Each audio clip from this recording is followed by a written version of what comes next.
Hello, my name is Rob. My presentation is on radiologically derived metrics as an alternative measurement of frailty in emergency laparotomy patients, irrespective of age. Information surrounding this is often anecdotal and not available when commencing treatment, and clinical frailty scoring isn't validated in patients below 65.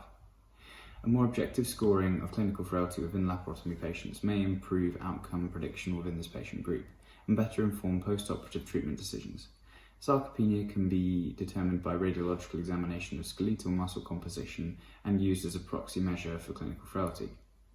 Emergency laparotomy patients receive CT abdominal pelvis scans and critical care input as per NELA recommendation.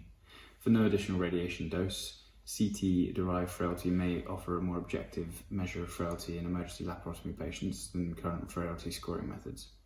We identified 156 adult patients admitted to ICU post-emergency laparotomy for bowel pathology over the course of 12 months. Demographic, physiological and outcome data were collected from the critical care database, and admission abdominal and pelvic CT scans reviewing psoas muscle area and density and abdominal fat composition were obtained. The L3 psoas muscle index, LPMI, and Hounsfield units HU, attenuation of the psoas muscle bulk at the level of L3 vertebrae were recorded, and correlation between clinical frailty scores and length of stay observed. The clinical frailty score was not a predictor of increased length of stay in those under 65, but was in the older population, even when clinically vulnerable.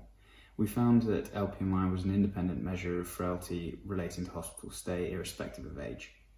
The Hounsfield unit score was an independent marker of frailty compared with clinical frailty score, irrespective of age, but did not correlate to hospital length of stay. The LPMI was a predictor of increased length of stay irrespective of age, where radiological assessment of frailty may be a more accurate prediction of recovery from emergency bowel surgery than clinical frailty scoring. Limitations to this study include a small study number, weak information constituting clinical frailty scoring, and an LPMI being a measure which requires radiological skill to determine. Hounsfield units represent a more straightforward measurement of psoas muscle and could be used to generate a CT-derived frailty metric without requiring radiological expertise.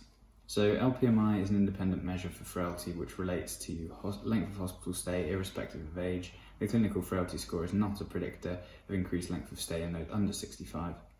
A larger population prospective work is required to correlate CT-derived frailty with outcomes in critical care laparotomy patients, with a view to then making radiologically derived scoring methods to aid decision-making in patients requiring critical care. Thanks for listening.